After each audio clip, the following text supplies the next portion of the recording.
Wednesday, May 3rd, 2006. We are at Orchard Park High School, and today we are interviewing Charles Whitmore, a Vietnam veteran. The interviewers are? Mike Sullivan. Regiment. Okay. The interview should take about a half an hour. I'll be back, don't leave, so I can take your pictures, and speak up, because we don't have lapel mics, okay? So, have a great time. Okay, Mr. Whitmore, so over again, so were you drafted or enlisted? I was enlisted, I guess, officially, but it was kind of a result of the draft. When I was getting ready to go to college, the draft was in effect. Many people were being taken. The college deferment was being dropped, so you weren't safe just by going to college. And so I decided to control my destiny and join ROTC. So I went through the ROTC program at university, at Cornell University. I also decided if I was going into the service, I prefer to go as an officer, so that was another reason to choose ROTC. And then I knew I'd have 4 years in college without being interrupted. It was a hard time because I had classmates who were, first of all, there was a test. First of all, I think you had certain scores 1 year, or in your grades, or else you'd be drafted. Then they had a test, and you had certain grades, or else you're eligible for the draft. And then they just started the lottery system, so it was a very uncertain time for many people. And where were you living at the time? My hometown's Newfane, New York, up in Niagara County.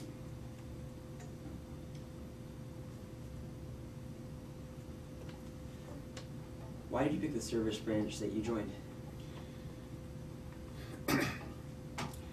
I guess I thought I'd get seasick and wasn't too sure about being airsick, so I left the Army. There was 3 ROTC programs at Cornell. They had all 3, Naval, Air Force, and Army, so I chose the Army. Nice. Want to tell us about your training experiences through it? Training, I look back now, and ROC training was very minimal compared. My son went through ROTC a couple of years ago, and the amount of field work and other work they've done is like greater than we did. I can remember at Cornell going out to a map course in the woods one time. That was the only outside experience. The rest was drill and classes. But there is a summer camp between your junior and senior years, 6 weeks. I went to Indiantown Gap in Pennsylvania, and that's a very thorough field training. And then when you join a branch, they have a basic course for all officers, and I was in armor, so I went to the armor officer basic course at Fort Knox, Kentucky, and that was, I think, 16 weeks, and very, very thorough training. I was amazed when I got to Vietnam to discover there's nothing that really surprised me. I knew something about all the situations, proficiency I had to develop by practice, but the training was excellent. Do you remember any of your instructors there? At Cornell, there was a man, Colonel Walters, who was just the archetypical Army colonel. Ramrod straight, thin, silver gray hair, and a wonderful man. But I remember particularly he had served with Merrill's Marauders in the Burma campaign in World War II. If you've ever seen that, that was an amazing march where they went through jungle to attack the Japanese, and most of them died. It was just an interesting story. So to meet a man who had been there, and also was just a fine officer. That must have been something. Yeah, he was neat. I enjoyed it. We understand from ROTC you must have gotten a lot of shots. Yes, well, they came at, actually we went in, yeah. You get down an aisle with air guns on both sides, giving you immunizations, and a few needles, and then the next day you can hardly move, but they still make you do PT, and it was a tough day. I can imagine. Where were you stationed? I went to Fort Knox for Armor Officer School and then stayed there for the rest of that year, serving in the 10th Armored Cav. What year was that? That was 1968. And, so you passed the Tet Offensive? Yeah, I was in Armor Officer School during the Tet Offensive of '68. So The 10th Armored Cav supported the Armor School, supplying vehicles for training, so that was the first year of duty as a platoon leader, supply officer for the 10th Armored Cav. And how about in Vietnam? In Vietnam, I served with the 11th Armored Cav, which was the only independent Cav unit in Vietnam. And Cav units are really neat units with, we like to think of them as they have everything. They have armor, they have infantry, they have artillery, they have air assets. So it's a unit that can stand by itself and go anywhere and have lots of firepower, lots of flexibility. And the 11th Armored Cav, the Blackhorse, I was in H Company, which was the tank company of the 2nd Squadron. And I started out as platoon leader of the 2nd Platoon. And stayed with the H Company all through my time in Vietnam, as serving as XO, executive officer. And then for some weeks when the CO was not there, taking over command of the company.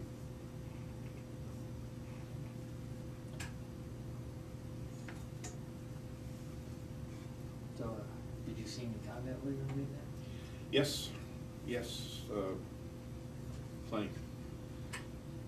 We discovered the 11th Armored Cav being independent. We were OPCON given to different units, like we served with the Big Red One, the 101st Airborne. So, the Big Red One?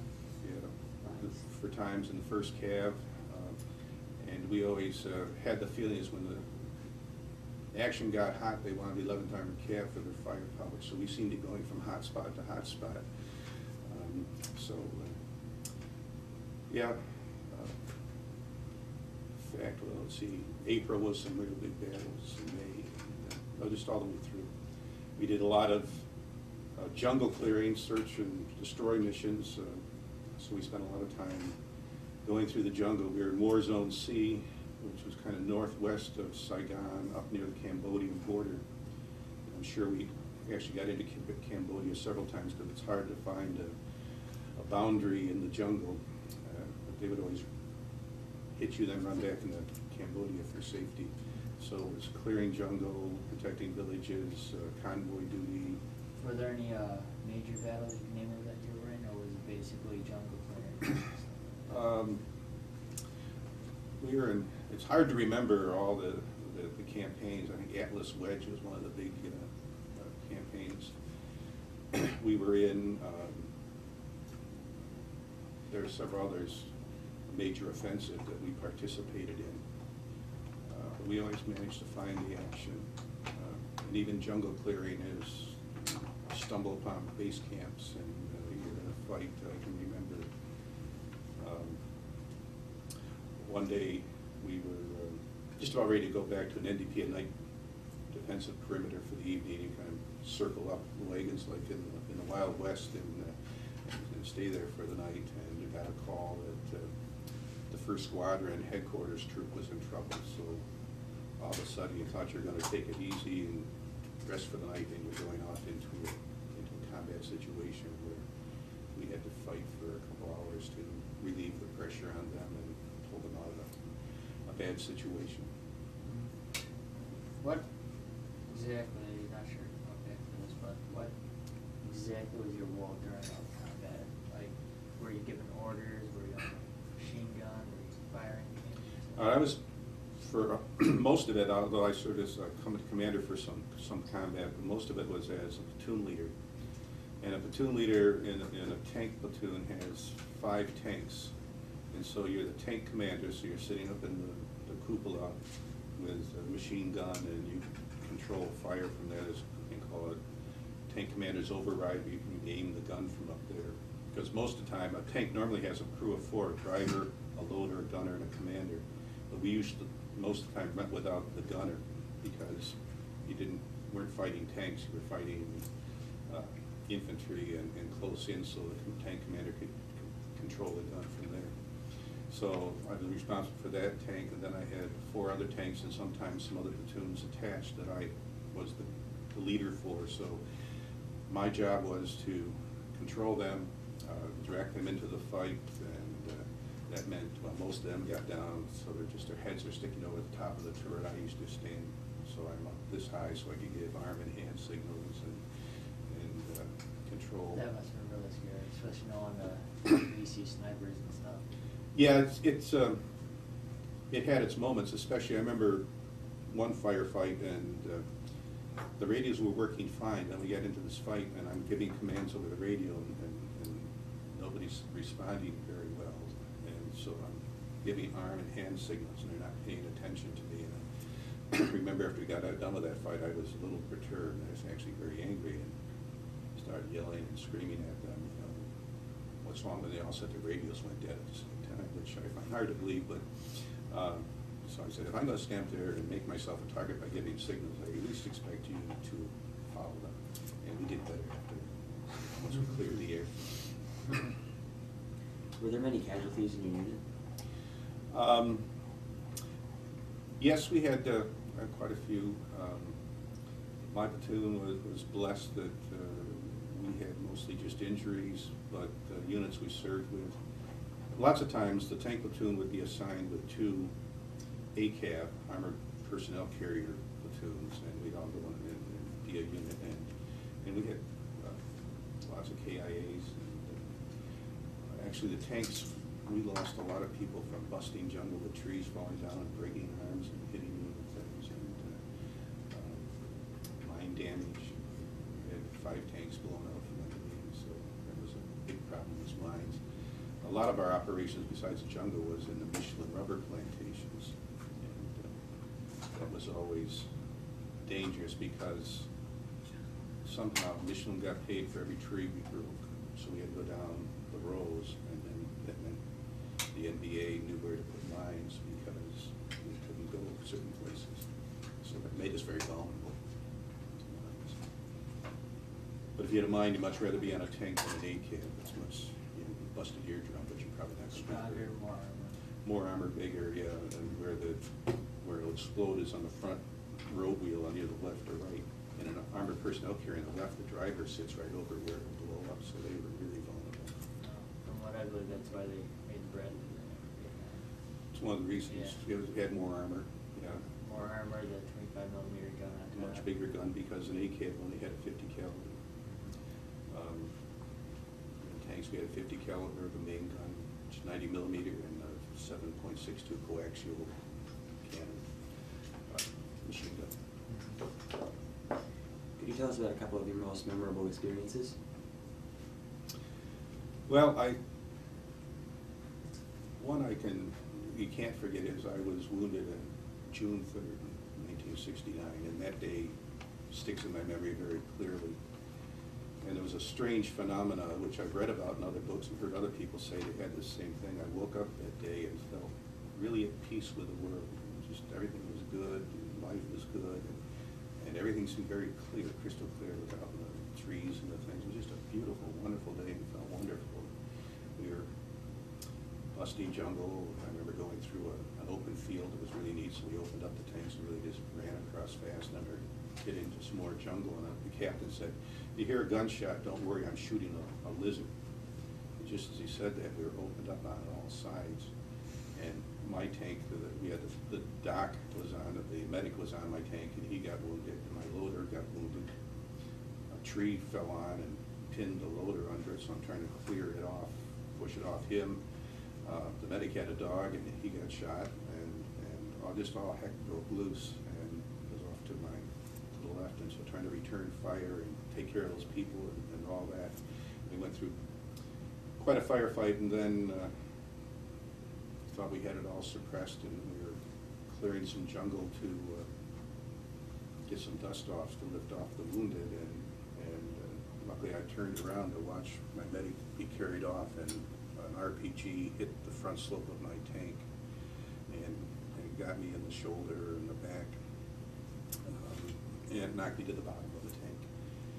And I remember the captain calling over the radio. My call sign was 2-6, platoon leader, second platoon. He said, 2-6, 2-6, what happened? And I said really great words. I think they got me. And so I had to pick myself back up. We fought for a while, then they dusted me off. So that's a memorable incident. And another one I remember is the thing about discovery about war is it brings out the best and the worst in people. And, you know, I saw all that. And also, when you're the new guy, you're the new officer, your men are kind of wary about you, and, you know, they don't trust you. And it's kind of hard to understand at first, but I got the same way when we got a new captain, because you don't know if they're going to be good or bad. You don't know if they're going to do something stupid that could get you killed. So it's a big unknown. And I remember one person in my platoon who just was on the verge of insubordination all the time. And in Vietnam, and I'm sure in other wars, it was known that sometimes in battle, if you didn't like an officer or somebody, friendly fire, accidental fire, you could be killed by your own people. And I think all officers worried about that a little bit. I know I was concerned about that. And in my mind, I said, if this ever is going to happen to me, it's going to be this guy that's going to do it. And we got into our first firefight together, and we were battling as a little lull. And the tanks are right next to each other, and all of a sudden I see this guy jumping off his tank, jumping over to my tank, and he's got kind of a rusty coffee can, as I remember it. And it's got, he says, "Here, sir, you're thirstier than you think on this water." I somehow proved myself to him. I was going to be all right. I wasn't going to do anything stupid. And after that, anybody said anything bad about me, he was right in their face. So that was memorable. Now, back there, you went about RPG. Remember where you were? Whereabouts in Mountain Cabin? You're going into Naval? Yeah, it was probably 20 kilometers from a place called Ann Lock, up near the Parish Peak, near the Cambodian border. You know, heavy jungle. What year? 69. June of 69. What exactly bad were the wounds? Was it like shrapnel? Shrapnel that tore me up pretty good, but not terribly serious. It wasn't what they call the $1 million wound to get you out of Vietnam. Yeah. I had to go back about a week later. I was in the hospital for a day, as soon as they cleaned it up, and then back at base camp, resting up, and then had to go back out. And that's probably the hardest thing I ever had to do. I was really scared to go back out into the field. That idea that you're immortal kind of leaves you when you get shot. You know it's possible it's not going to happen to me, it's going to happen to somebody else. Now it's happened to me, and it took all my willpower to get on the helicopter to go back out to the field to take over command of my platoon again. And I remember the first day we went out into the jungle again, climbing out in the tank, and I'm grabbing onto the machine gun and hanging on, so I did was have to cry my fingers off the business. I knew there was something behind every tree, and that was hard.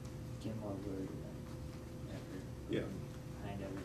Yeah, and that's one of the things that happened. I remember when I first got to Vietnam, I had look back at now, it was an awful system. You got in on your airplane, you came in a plane, you got off, and you had the airport, and it's kind of divided off, and the new people go in this side, and on the other side are all the veterans that are cheering because that plane's going to take them home.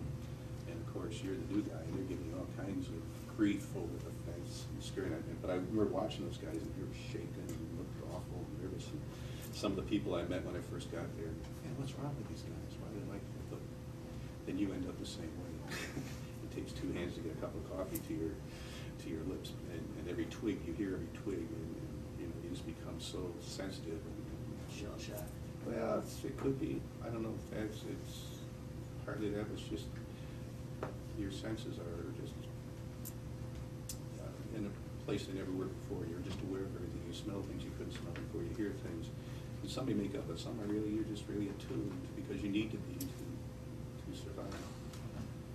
But the effect is, yeah, your nerves get. I learned about that in the South Vietnamese soldiers that would fight alongside our troops there. They'd be able to like smell it off the visual. Yeah, they were better at it than we Yeah. were, and Also had more experience. And our infantry could do that better. Tanks are big, smelly, noisy, so you got diesel fumes all over. So, and they know you're coming. I remember one infantry officer, and this guy was from Boston, a city kid, but he hated working with tanks. And you're too noisy, you're too smelly, then I can't smell the Vietnamese, and I can't do it, you know. So he just he developed that same kind of thing.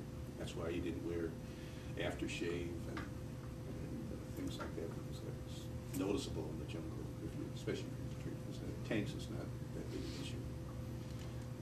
You're not a big, noisy, smelly tank, so it doesn't matter. And you don't want any of the little think we can wait. Nope, nope. Imagine it'd be really easy to get pinned down there. Yeah, yeah, even in tanks you can get pinned down. RPG is a simple weapon that is very dangerous to tanks.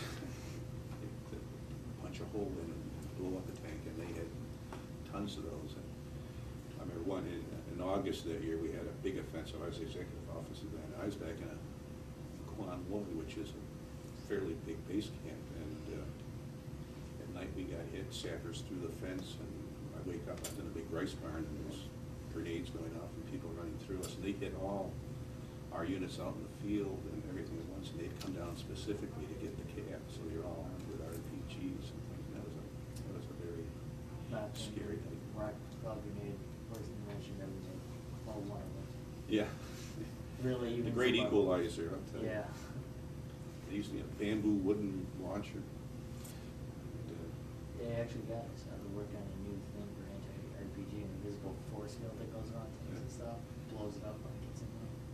they of course put the reactive armor, so it's set off, so it sets it off before it's against the tank's body, and the force of the explosion is dissipated then, because the shape charge focuses on the detonation, a little tiny, if you see it's amazing, it's just a little hole, and then splatter marks where it melded the steel around it. Then it goes inside and shatters, spalling from the metal and can explode inside, so it's a powerful weapon. Were you given any medals or citations? Yes, I have a Purple Heart, of course, getting wounded, and 2 Bronze Stars with E device, which is for valor in combat. And how did you get those? Well, I told you about getting wounded on June 3rd, so I got that. Yeah. The other one was a firefight it was in April, in a big operation where we were cutting through the jungle, and we came under attack, and my radio shot out, so I gave it signals, and it was just a hard fight, and for rallying the troops, the company commander thought I should get a medal put in, and it came through, which was a complete surprise. I didn't expect it. My friend was getting a medal, and he said, "Come on, it's my ceremony, I'm getting a medal." I said, "Oh, okay." And lo and behold, they called my name too, so I was surprised me. I didn't know I was in for it. What about your second one? That was another firefight in the August one I was talking about. We were able to rally some troops and clear the perimeter and force them back into the jungle. How did you stay in touch with your family? 2 ways. Letters and cassettes, tapes. I had a tape player. Dictate into a tape, and my family would send me tapes from time to time. So, they had a radio system, but you could wait for hours, and it may or may not go through, and I was never in a place where I could do that, but it's much different than today. Did you ever get close to Menard Jane? No, I never did. Never did. I never listened to much Armed Forces radio. I didn't have a radio to play. And Armed Forces TV, I just never heard about it, never listened to them. Why? Good Morning Vietnam. They had that there. I wasn't part of that, so I don't know why.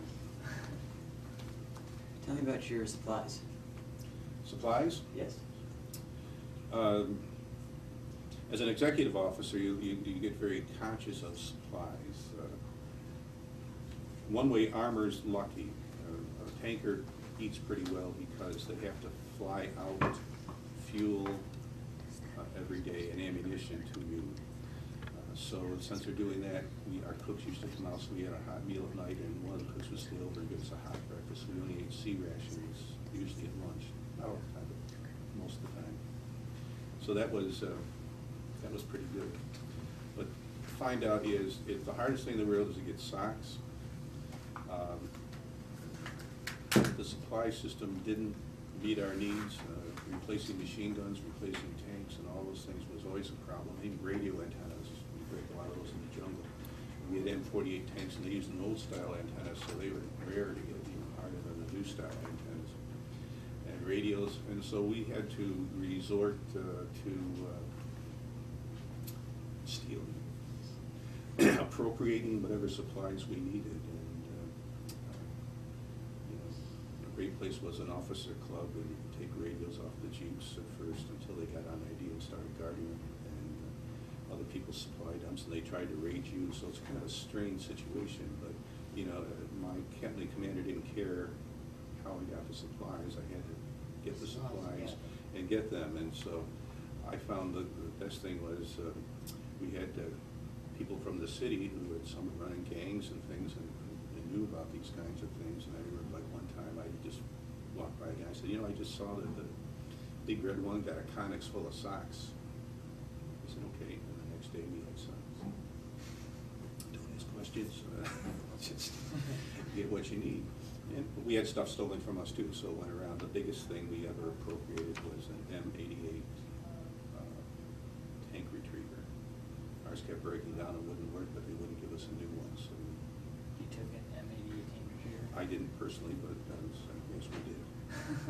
Buried the old one and took the new one. Wow. Even the chaplain had an appropriated juke, so all the way around. Were you under a lot of pressure and stress? Yeah, there's always pressure and stress. I think everybody is, no matter what you are, but for an officer is knowing that your decisions can cost somebody a life, or even a good decision means somebody gets killed. That's an awesome kind of responsibility to have. And so that tension is there all the time. And in Vietnam, you go along, you never knew when you're going to be attacked. I mean, almost every firefight was you got ambushed and hit first. So that was the most dangerous time. So that being always aware, being in that sense of responsibility, and putting your troops first and being a buffer. Sometimes commanders wanted one thing, you knew it was kind of dumb, or you didn't think it was helpful, and these guys are under pressure. To relieve the pressure for them, you had to take the gun from up above. It's this kind of in-between position that you're in as a lieutenant that puts you under a lot of pressure. And then there's this pressure to expect to get things done and don't care how, but don't get caught if you're doing something. It's very difficult. Now, were you in any other places other than Inlock, Bellingham, going border? Basically up there, we operated sometimes, Blackhorse base camp was kind of southeast of Saigon. We did some operations there, but most of our operations were from Anlock to Lock Ninh, and then over to Nui Bao Ding, which is all in that general area. Sometimes a little south there, guarding roads on Highway 13, Bearcat, and some places like that, but basically up in that area. Were you there for Nixon's invasion of Cambodia? I just missed it. Just missed it? Well, about a few months, and my company, I understand my platoon was the first unit in to Cambodia, my old platoon. They led the way. 11th Cav was very much a part of the Cambodian invasion into Snool. They captured Snool and some other places. So, I knew a lot of the people there. Darrell Brookshire, the colonel, Don Starry, who was he was regimental commander. Brookshire was a squadron commander at the time. They come in while I was still there, so I knew them. And they got books now. It's kind of fun to see. Fred Franks went on to be a general. He lost his foot in Cambodia, but went on and got a book out. And so it's kind of interesting to see people you knew. And, They like lucked out again. yeah, I lucked out there, yeah. But, I was personally thought it was a good idea, the invasion, because they were using it as a sanctuary. And with the Ho Chi Minh Trail ran through Cambodia and Laos. Ran through. No, there's a lot of issues about the Geneva Convention and do we have a right to invade a neutral country, but I remember reading part of the Geneva Convention says if a neutral party fails or cannot stop the actions of another party, the third party has the right to invade. very controversial. Well, from what I read, I just don't really like how Nixon wanted to, like, he was pulling out troops and invading North countries at the time. Yeah. But I think he had to. But it had to be done. To save, I mean, you're reducing your forces, you're making yourself more vulnerable, so you have to take the threat away to protect the people that are left. I think would be his reason. And it did set them back for the lots of supplies and personnel. From all my studies of Vietnam, probably for one of Nixon was in there, really not Johnson. Johnson was strict in the military. That's the big debate. Yes, the bombing of North Vietnam, the restrictions made it, you know. Well, from what I read in like the History Channel and stuff, they were doing it with like fighter jets. He wasn't letting any of the big bombers do it. Well, then he restricted the target areas, so the North Vietnamese could just put their stuff over here and knew it was safe, a mile from here, because this is the only place they can bomb. It also allowed them to set up channels of anti-aircraft fire and things, because they knew there's only certain approaches that could be used. So it put the Air Force folks and Navy folks and Marines in a real tight situation. Now we get into higher command. What were your views on higher commands, like generals, colonels, and stuff? Their ways of handling the war. Very subjective area. When I first got there, my regimental commander was George Patton, son of the Great George Patton. George Patton, and Colonel Patton was one wonderful guy. You'd follow him anywhere. Great leader. Was he as charismatic as his grandfather? Yeah, well, I don't know his grandfather, but he certainly was charismatic. As I say, you would do anything because he was there for you, so you would do anything. Was he as controversial as his grandfather? No, I don't think he slapped anybody or anything, but he was a neat guy. I remember when he left, he ran around to visit all the troops, and pulls his shirt open. He's got a peace symbol on it. It kind of blows you away. And he said, Grandpa's not with him. "Yeah," he said, "You know, nobody wants peace more than a real soldier, but there's times when we got to do what we got to do." Talked about it. He was really low in his class at West Point, but a great officer, went on to a couple stars. Well, so was General Pickett. Yeah. Dead last in his class. That's right. He went on to fame. Yeah. And was a good general. So he was good. The next colonel we had wasn't so good. And you know, those are the ones I really knew. Westmoreland, Abrams. I know of them. I don't have a whole lot of trouble. I have more trouble with the politicians and their restrictions. I have more trouble with press and the slant they gave to everything, you know, and that was the hard thing for me. It was very divisive, even when I was on campus, and you know, we started having more protesters, and to be in ROTC was a dangerous in some ways. You know, I know my grades suffered because we had some anti-war professors who didn't like me, and I get hate messages in my mailbox at school. You know, how could you be part of this? Going past the student union in uniform, and my professors is making a speech, and he wanted to debate me on the war, and of course we were told we can't do that, we're not into politics. By the time I went up to the library, I had reserved reading. I was reading in my uniform, and protest around me. You know, so it was Too bad they didn't let you debate though. Maybe some things could have changed a little bit more soldiers speak out. maybe that was at ROTC, and one of the hardest things in Vietnam was when I was there, the radicals took over the student union. It was a picture in Stars and Stripes of a guy with a gun and a bandolier in front of the student union, you know, at the university you went to. You know, what's going on in this world?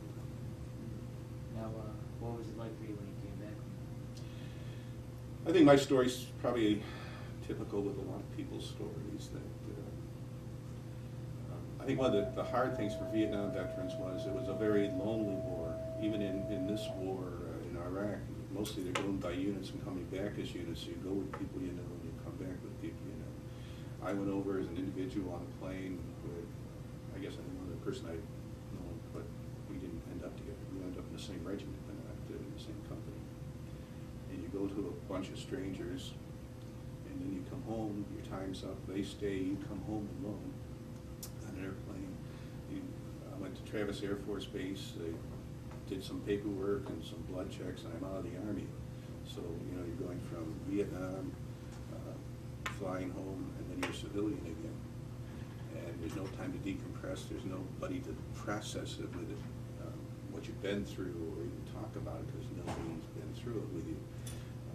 Now, when you come back from Iraq, there's a period where they have debriefings and they have a system to help people process what they've been through. We didn't have that. I was literally, one morning flew in, and a few hours later, I'm on the streets, goodbye. And the hatred from animosity from lots of people was a very real thing. You know, That would be very demoralizing. very demoralizing. And then I can remember going back to my church after I got home and went to church, and here a huge event in my life had happened, you know, a life-changing event. And it was like, oh, Chuck, you're back, nice to see you. Can you go get the chairs out of the closet? You know, like nothing had ever happened, because they didn't know how to deal with it either. They didn't know how to handle it, but that must, you know, you just bury it alone. And then I went to seminary a little bit later to become a priest, and even there, the hatred from some people. You know, how do you dare want to become a priest after being a butcher and a baby burner? Kind of comments being made. That was hard to deal with. This guy had no idea what I did. Just knew as a Vietnam vet, so automatically I'm a butcher and a baby burner. That was hard to deal with. Do you guys, how much time do you think gonna need? Cause Not much longer. Couple more minutes. Almost couple done. more minutes, you wrap it up? Okay. Did your military experience influence your thinking about war or about the military in general? Oh, I'm sure it has. I find myself in an anomaly in the priesthood, but I think there are times when war is necessary. Subscribing probably to the just war theory, which a lot of people throw out. And in a perfect world, if we're all practicing what we're supposed to practice, no, we shouldn't. And I think we have to be very careful when we go into war. I think there's times when it's necessary. It's the lesser of the evils. I'm sure about that. I think our biggest problem, you know, back to just war theory, is do we have the will to win? How much power is it going to take? Is it equal to the offense and all those kinds of things?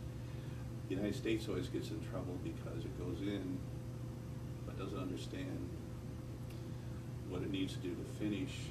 And you know, for instance, I'm a firm believer, and a lot of people disagree, but with Iraq now, we are getting aid and comfort to the enemy by our protests and our uncertainty of our willingness to do what's necessary to finish, and they know. And there's documents that show that the Chinese knew, the Vietnamese knew.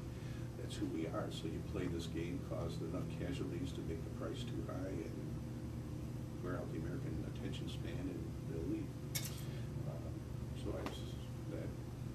That bothers me. So we need to be sure if we do something that is justified and that we're willing to say we're going to finish it. No, there are also times when that works against our enemies too. World War II, the Japanese had the same thing, and we just kept coming in. Yeah. It was a different time and a different place when we're a different country, and we don't have that result. Well, maybe not for this war, but we sure did that. Sure did that. Yes, we did. You ready to wrap up some final stuff? Because I know Father has to get. Yeah. Is there anything else you'd like to add to this interview? I just like to, you know, you asked a question about my experience affecting the feeling towards the military and government and things. That's one part of it, but I think on another sense that my experience there had a huge, profound effect on my life. Not all negative, certainly negatives in there. I wouldn't want to do it again. I wouldn't wish that anyone. But on the other hand, is one thing you do. I've learned so much about myself that I could do things I didn't think I could do. I was able to do stuff I never thought I'd have to do, and I think that's enabled me in my life to be a better person, a stronger person, to stand up for what I believe and to do what I need, and feel confidence that when things are difficult, you can rise to the occasion. And I don't think human beings recognize that stuff enough about themselves at times. And that's a wrap.